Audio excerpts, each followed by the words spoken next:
Hi, Mystery Recapped here. Today, I am going to explain a Chinese youth romance film called Be With You. Spoilers ahead. Watch out, and take care. Ki Nian is a 24-year-old cartoonist facing writer's block. She has been told to create a romantic comic book, but she specializes in the action genre. Hence, whenever she makes something related to romance, it turns out awful, like a girl who expresses her love by body slamming a guy through a concrete floor. The editor-in-chief gives Ki Nian's executive editor, Ming, a deadline before they have to submit the final version of a romance comic book. If Ki Nian is unable to create a good story, she will be fired immediately. Because of nervousness, she can hardly get her creative senses flowing. Ming sighs and explains that the readers should feel their hearts beat faster when they read the romantic story. A naive Ki Nian relates the heartbeat to heart failure because she has never felt that way. Ming hands her a bunch of romance comics and leaves her to brainstorm ideas before asking her to bring them in by 5 p.m. the next day. In the following scene, Ki Nian is on a park bench outside, drawing a heart like Ming had asked her to. While she is at it, a cute dog walks up to her, eyeing her beef jerky. His caller says that his name is Ki Bao. Since their first names match, Ki Nian thinks it's her responsibility to get the dog back safely to its owner. She gives him another piece of beef jerky and holds his leash. To her surprise, he seems to already know where his owner is. He runs quickly as she tries to keep up and eventually reaches the bridge by the lake. The owner turns out to be a handsome young man named Yan Xin. He turns around in a dramatic way as Ki Nian stares at him, finally realizing what the editor meant by a rapid heartbeat. When Yan Xin asks for the leash, she stupidly shakes his hand and embarrasses herself. She tries starting a conversation, but the man's answers are curt and dismissive. He offers to buy her snacks in turn for what the dog ate, but Ki Nian refuses. All of a sudden, the dog runs off in a direction, making Yan Xin trip and fall on top of Ki Nian. When the two are only a few centimeters apart, the dog jumps over them, making them lock lips. That dog is the best wingman of all time. Yan Xin immediately jumps up, while Ki Nian remains flat on the ground, trying to understand what just happened. She gets up and bluntly asks him for his number to contact him later. Yan Xin is stunned by her openness, but before he can reply, Ki Nian gets a call from the editor, informing her that she made a mistake and the deadline is in less than an hour. Ki Nian has no choice but to rush back to the office. But before leaving, she begs Yan Xin to wait for her until she returns. Yan Xin is confused, but he decides to wait, out of curiosity. About half an hour later, he gets a call from his architectural firm and has to return home. He writes his number on a sticky note and pastes it on the bench for Ki Nian before leaving. But as soon as he turns around, the note flies away. Ki Nian arrives at the office and creates a 2-page comic book about her first meeting with Yan Xin. The editor is impressed by the elements of the comic, like the unexpected kiss and the cute dog. She encourages Ki Nian to write more about the male character, because it will surely be a hit. But to write more about him, Ki Nian will have to spend more time with him. She suddenly remembers that she asked him to wait and rushes back to the lake. When she arrives, it is already dark. Although she had expected that a handsome man like Yan Xin wouldn't wait for her, his absence still disappoints her. Yan Xin, on the other hand, goes to his office. He is a hardworking architect who owns a popular firm. His best friend and coworker, Shen, is waiting for him in the office. Shen is close to Yan Xin's family, especially his grandfather, who plays the role of matchmaker every chance he gets. The old man wants Yan Xin to get married as soon as possible, but the problem is, Yan Xin has never even had a girlfriend. Shen reveals that he was sent to tell Yan Xin about a blind date his grandfather has set up, but Yan Xin refuses to go.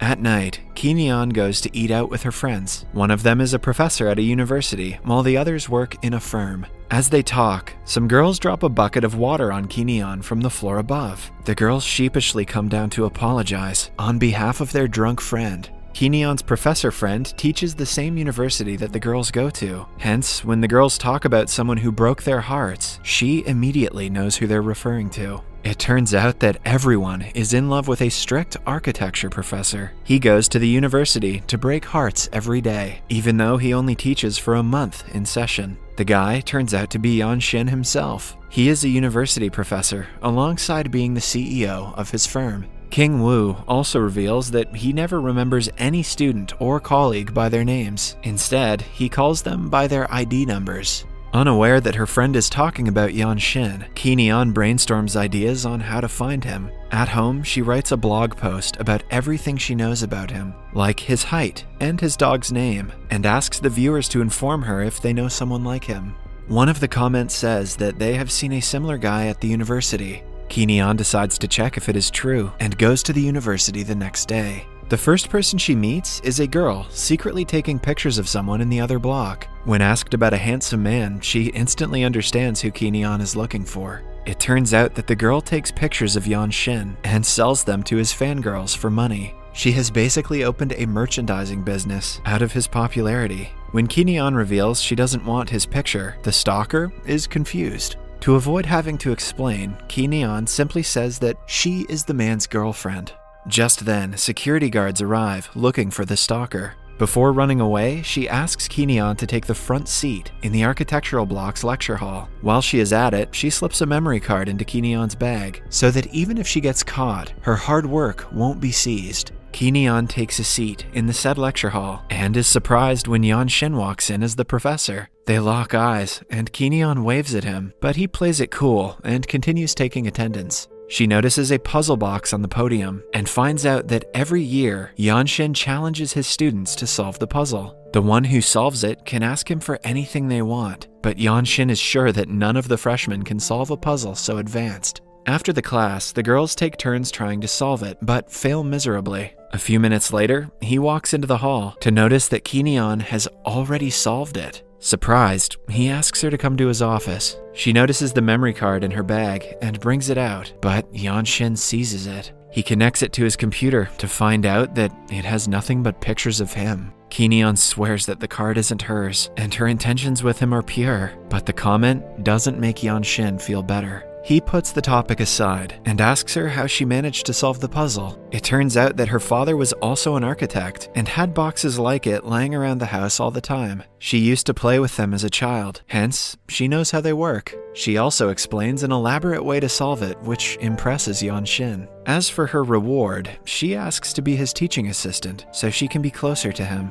Yanshin agrees, but claims that to keep her job, she needs to make him remember her name by the end of the week, or she will have to resign from her post. Kinian thinks the task should be easy, but little does she know that Yanshin doesn't even remember his best friend's name. To him, it is just a waste of time, but Kinian is adamant to win the challenge. Later, she tells Ming about her progress and writes a few more pages of the comic in relation to her recent conversation with Yanshin. Ming loves the creativity and encourages her to maintain the post as teaching assistant, seeing that it helps her manifest ideas. On her first day at work, Kinian walks behind Yanshin, reciting the day's schedule to him. She tries to make him say her name, but he repeatedly calls her by her ID number. As they talk on the stairs, the stalker girl clicks their pictures. Yanshin notices her and gets closer to Kinian, just to spite her and give her something to talk about.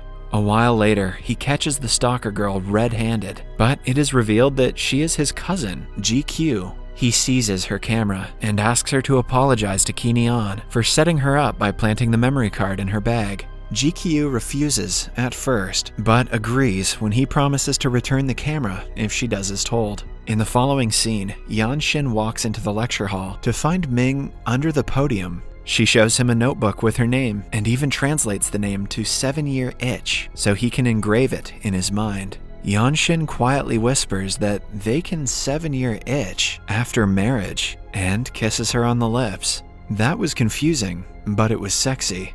Just then, Kinian wakes up and realizes it was only a dream. In the next lecture, she decides to bring her dream to life and hides under the podium. But unlike in the dream, Yanshin immediately asks her to come out and sends her to her seat. Yanshin doesn't lose hope and continuously tries to make him remember her name. She even goes as far as to print her name on a shirt and change his laptop's wallpaper to her face. Still, he calls her by made-up expressions, much to her annoyance.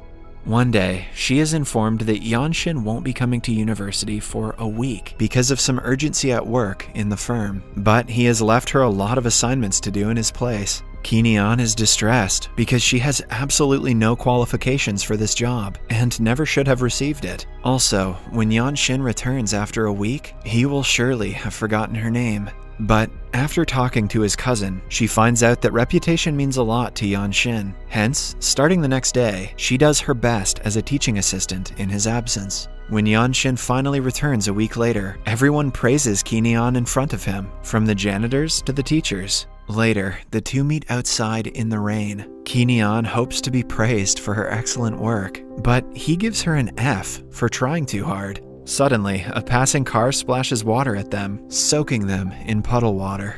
To help her, Yanshin brings Keeneon to the staff room and lets her change into dry clothes. After both are changed, Keeneon points out that he already remembers her name, but is refraining from saying it. Yanshin neither denies nor confirms the claim. Instead, he asks her what her true intentions are. Keeneon abruptly claims that she has a crush on him. As they talk, she trips on his feet and falls to his chest. At the same time, Yanshin's grandfather enters the room. He catches them in the act, but cannot believe that his grandson has a girlfriend. The three sit down to talk, and the old man reveals that he had set up a blind date for Yanshin. In a moment of panic, Yanshin says that Keeneon is his girlfriend. The old man doesn't believe it, and asks him to say her name if she really is his girlfriend. Keeneon also encourages him to do the same. With no way out, he tells her name to his grandfather. Keeneon adds to the lie, saying that she will always take care of his grandson. After the grandfather leaves, Yanshin has no choice but to accept defeat and allow Keeneon to continue working as his assistant.